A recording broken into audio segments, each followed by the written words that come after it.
Hola y bienvenidas, bienvenidos a una nueva exploración. Hoy nos metemos de lleno en un tema que la verdad está haciendo ruido en la política argentina. Me refiero a ese silencio notorio del peronismo después de las últimas legislativas. ¿Qué hay detrás? ¿Es una táctica? ¿Es desconcierto? ¿O hay algo más de fondo? Para guiarnos en esto, tenemos un material base que es, bueno, muy potente. Es un editorial de investigación que publicó Demopatria. Es del 3 de noviembre de 2025. Y el título ya te dice mucho. ¿Dónde está el peronismo? El silencio que abre camino al desmantelamiento. Uf, fuerte. La idea hoy es tratar de entender por qué este silencio importa tanto. Ver qué hipótesis maneja Demopatria sobre la estrategia peronista, o bueno, la falta de ella, y cómo esta actitud, según el editorial, podría estar, digamos, facilitando la agenda de reformas del gobierno. Ok, vamos a desempacar esto. Empecemos por el contexto, ¿no? Lo que nos dice la fuente sobre las elecciones recientes, Demopatria es clara. El oficialismo salió fortalecido a nivel nacional. Consiguieron resultados que les dan, bueno, más aire, más legitimidad para seguir con su programa. Ahora, para el peronismo la cosa es más compleja, ¿verdad? La fuente pinta un cuadro con muchos matices. Por un lado, sí, es cierto, tuvieron victorias locales importantes, en distritos clave, estratégicos, retuvieron bastiones. Pero, y aquí está el punto central que subraya Demopatria, esos triunfos locales no se tradujeron en una narrativa nacional fuerte. No se sintió que emergiera un contrapoder claro, unificado. Y ahí es donde la fuente detecta lo que llama la paradoja central. A pesar de tener algunos éxitos, digamos, para mostrar, la reacción institucional del peronismo como bloque fue muy apagada, muy bajo perfil. Pocas declaraciones de peso, poca movilización en la calle, casi como si hubieran decidido, no sé, bajar el volumen. ¿Qué significa esto realmente? Es que justo ahí está uno de los puntos más interesantes del análisis, creo yo. Porque estos resultados no son solo números, ¿viste? Porcentajes, bancas que se ganan o se pierden. Lo que Demopatria argumenta es que esto reconfigura el mapa de poder real. O sea, no es solo quién tiene más diputados o senadores, sino cuánta capacidad tiene el gobierno para llevar adelante sus políticas, encontrando o no una resistencia organizada. La investigación pone el foco en eso. Si falta una narrativa opositora fuerte, una voz colectiva clara en el debate público, bueno, se debilitan los controles, los contrapesos. Y esos mecanismos son vitales en una democracia, para que no se concentre el poder. Por lo tanto, ese silencio, esa falta de perfil opositor contundente, tiene consecuencias prácticas, muy prácticas. Le da más margen de maniobra al oficialismo para su agenda, sean reformas económicas, laborales, del Estado, lo que sea. No es un silencio inocuo, para nada. Entiendo. Y dentro de ese silencio general, el análisis pone la lupa en un actor que siempre fue clave para el peronismo, el sindicalismo. Se fija especialmente en la CGT, la Central Obrera y en los gremios grandes. ¿Qué ve Demopatria ahí?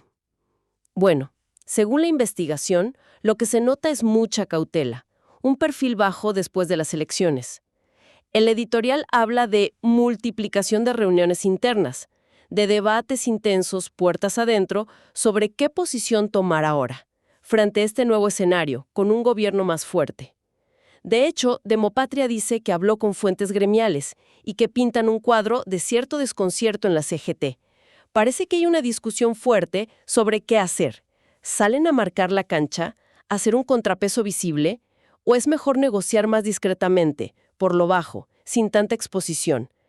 Esa tensión parece que está ahí, latente. Y acá la fuente marca lo que llama un punto clave. Y me parece fundamental.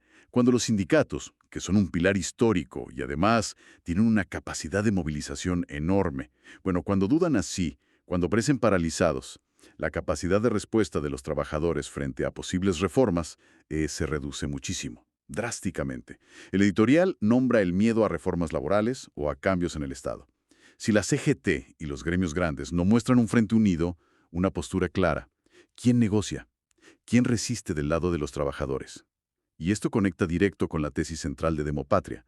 Esa duda, ese silencio táctico del sindicalismo, objetivamente le despeja el camino al oficialismo. La presión sobre el gobierno baja mucho si no hay una postura gremial firme. Ok, ok, veo la conexión. El silencio político general se refuerza con esta, digamos, cautela sindical. Pero el análisis de Demopatria va un paso más allá. Entra en un terreno más especulativo, quizás, pero central. Acá es donde se pone realmente interesante. Plantea una hipótesis que no atribuye el silencio solo a errores, o a división, o al golpe de la derrota. La fuente sugiere que este silencio podría ser, al menos para algunos sectores del peronismo, una estrategia. Calculada. ¿Y cómo sería esa estrategia? Bueno, la hipótesis es que ciertos líderes podrían estar eligiendo no confrontar abiertamente al gobierno ahora. ¿Para qué? Según esta lectura que explora Demopatria, sería para evitar un desgaste que ven como prematuro, para preservarse, juntar fuerzas y, sobre todo, para posicionarse mejor en las peleas internas que seguro se vienen en el peronismo, para definir liderazgos, rumbos, o quizás para tener mejores cartas al negociar después con el gobierno, ¿no? Cuando todo esté más claro. Es una hipótesis fuerte, ¿eh? Exacto. Y es muy importante ver cómo lo presenta Demopatria. Son muy cuidadosos. El editorial dice clarito, no imputamos delitos. O sea, no están diciendo que haya pactos secretos o acuerdos ilegales entre oposición y gobierno. No es una denuncia. Lo que sí hacen, y lo remarcan, es documentar las consecuencias. Las consecuencias objetivas de esta falta de acción o de esta estrategia de perfil bajo. Su argumento es, documentamos consecuencias. El efecto práctico, lo que se ve en la política real de este silencio, sea por cálculo, por parálisis o por una mezcla, es que le sirve a la agenda del gobierno. Objetivamente le facilita avanzar con menos resistencia, con menos obstáculos. Y esto, como bien dice la fuente, bueno, plantea una pregunta importante, ¿no? Sobre las motivaciones reales. ¿Es un cálculo político frío, de preservación, de posicionarse para el futuro? ¿O es más bien una parálisis por las divisiones internas que no los deja acordar nada? Demopatria no cierra la respuesta, pero insiste. Más allá de la intención, el resultado político es el mismo, un terreno más fácil para las reformas del gobierno. La consecuencia es la misma. Entendido. Esa diferencia entre la intención, que es difícil de probar, y el efecto, que se ve, es clave en cómo argumenta Demopatria esto de la connivencia tácita, o funcional, al menos. Pero el análisis sigue. También habla de errores tácticos y estratégicos más concretos, cosas que, según sus fuentes internas, pasaron en la campaña y explican la situación actual. ¿Cuáles serían esos errores? Bueno, menciona varios, basados en charlas con gente del propio peronismo. Uno que se repite, la falta de una narrativa unificada. Parece que no hubo un mensaje claro, potente, que llegara bien al electorado y le hiciera frente al discurso oficialista. Como que cada sector hablaba para los suyos. Otro punto, la ausencia de liderazgos visibles que aglutinaran en momentos clave de la campaña.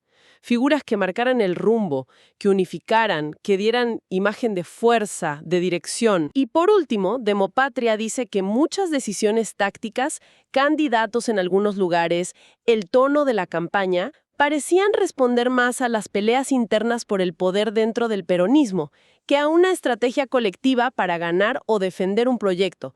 La interna, parece, le ganó a la estrategia general. Y si conectamos esto con lo que venimos hablando, mira, es fácil ver cómo esos fallos internos tienen consecuencias afuera, muy negativas para la oposición. Cuando la energía se va para adentro, a la pelea por las cuotas de poder, a ver quién controla qué aparato o quién se posiciona mejor para la próxima, la capacidad de armar una estrategia externa coherente, efectiva, bueno, se resiente muchísimo. El resultado, como sugiere el análisis, es una estrategia dispersa, a veces contradictoria, que confunde al propio electorado, y eso tiene un costo doble. Por un lado, debilita el peronismo frente al gobierno. Lo hace ver fragmentado, sin rumbo. Y por otro lado, tiene un costo electoral directo. Si la gente ve a sus dirigentes más enfrascados en sus peleas que en los problemas reales o no entiende para dónde van, bueno, puede castigarlos en las urnas, o buscar otras opciones, o simplemente caer en la apatía. Poner la interna por encima del proyecto colectivo tiene un precio alto. Totalmente. Esa conexión entre lo interno y lo externo parece otro eje del análisis, sí. Ahora, pensando a futuro, ¿qué consecuencias proyecta Demopatria si esta dinámica de silencio, de pasividad, se mantiene? El editorial es bastante directo ahí.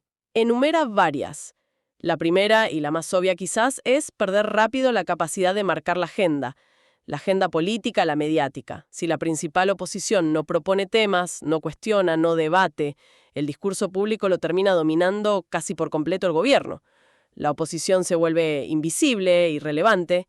Segundo, advierte sobre una posible erosión del vínculo histórico del peronismo con sus bases, las territoriales, en los barrios, y las sindicales, los trabajadores, los sectores vulnerables que siempre vieron al peronismo como su canal de representación frente a ajustes, podrían empezar a sentirse abandonados, no representados por esta dirigencia silenciosa, y eso puede llevar a una desafección peligrosa. Y una tercera consecuencia que resalta el análisis y que no es menor: la legitimación del proyecto del gobierno.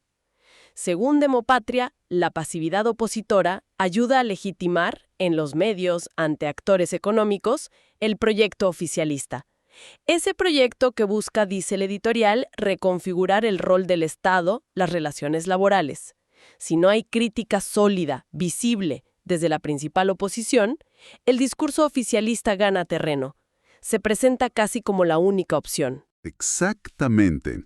Y en este punto, el editorial de Demopatria mete lo que llama una advertencia democrática. Y creo que este es un mensaje que va más allá de la pelea de partidos. Lo que argumentan es que esta situación, derrota electoral más silencio opositor prolongado, no es solo un problema para el peronismo. Tiene implicaciones para la salud de la democracia argentina en general. ¿Por qué? Porque afecta directo a la capacidad del sistema para tener frenos y contrapesos activos, que son esenciales. Cuando la oposición más relevante baja el perfil, se debilita el control parlamentario, baja la calidad del debate legislativo y sobre todo se hace más difícil articular resistencias sociales e institucionales ante cambios profundos que puedan afectar derechos, laborales, sociales, de salud, lo que sea. La calidad del debate democrático, la diversidad de voces, inevitablemente se empobrece. Es una alerta sobre la vitalidad misma de la democracia. Es una perspectiva fuerte, sí. La idea de que el silencio opositor no solo afecta al partido, sino a todo el ecosistema democrático. Ahora, frente a este diagnóstico, que es bastante crítico, ¿el análisis de Demopatria se queda ahí? ¿O también explora posibles salidas, caminos alternativos? Sí, la parte final del editorial plantea algunas rutas de acción, líneas de trabajo que, según la fuente, el peronismo podría tomar si quisiera recuperar ese rol de contrapoder real. No son recetas mágicas, claro, pero señalan direcciones. Menciona, por ejemplo, la necesidad urgente de reconstruir los cuadros territoriales, el trabajo militante de base, que parece más débil. Habla de articular acciones coordinadas con la CGT, con los movimientos sociales, superar ese desconcierto, esas divisiones. Sugiere también pasar a la ofensiva en el Congreso, presentar propuestas concretas, bien hechas, que conecten con las demandas de la gente, que ofrezcan alternativas. Y recalca algo que ya dijimos: negociar y hacer política desde la visibilidad, no desde el silencio o los acuerdos de cúpulas. Transparentar. Y, quizá lo más difícil, pero clave, según el texto, dejar de usar las peleas internas como excusa para la inacción frente a lo que pasa afuera. Y la idea final que deja flotando el texto sobre este punto es, bastante contundente. Casi una advertencia más. Si estas medidas, u otras parecidas, no se toman, si el peronismo no logra reactivarse como una oposición visible, articulada con propuestas, ese vacío de poder y de representación que deja no va a quedar vacío. La política odia el vacío. Ese espacio lo van a ocupar otros. Nuevas fuerzas políticas, actores sociales con otras lógicas, o incluso sectores del propio oficialismo que avanzan sin freno. Y es muy probable, sugiere el análisis, que las prioridades de quienes ocupen ese vacío estén menos enfocadas en los derechos colectivos, la justicia social, en lo que tradicionalmente representó el peronismo. En resumen, si el peronismo no ocupa activamente su lugar, se arriesga no solo a perder relevancia, sino a que ese espacio político sea redefinido por otros, con agendas muy distintas. Entonces, ¿qué significa todo esto? Si tratamos de resumir la idea central del análisis de Demopatria que desmenuzamos hoy, podríamos decir esto: El silencio del peronismo después de las elecciones no es algo menor, no es neutral, no es simplemente no decir nada. Según esta investigación, esta actitud tiene consecuencias políticas, sociales muy concretas. Sea por cálculo de algunos o por parálisis interna, el efecto que se ve es que podría estar facilitando objetivamente la agenda de reformas del gobierno.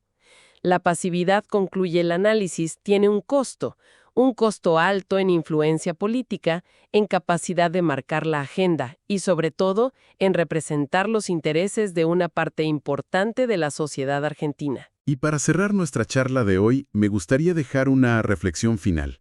Una pregunta abierta que sale directo de este análisis de Demopatria y que nos interpela sobre cómo funcionan nuestras democracias, ¿no? Considerando las consecuencias que documenta la fuente de este silencio político, de esta aparente cautela o parálisis de la principal oposición en Argentina. ¿Qué tipo de oposición resulta al final más funcional para la vitalidad, para la salud de una democracia? ¿Es la que confronta activamente? ¿La que debate públicamente, la que moviliza a sus bases y asume claro los riesgos del desgaste de la exposición de perder en esa confrontación? ¿O es al revés, la que elige una cautela estratégica, el cálculo a largo plazo, guardar fuerzas para después, aunque eso implique en la práctica, a propósito o no, terminar facilitando la agenda del gobierno de turno ahora? Es una tensión propia del rol opositor. No hay respuestas fáciles ni universales, pero es clave para pensar cómo queremos que funcionen los contrapesos y el debate público en nuestras democracias. Una pregunta que dejamos picando.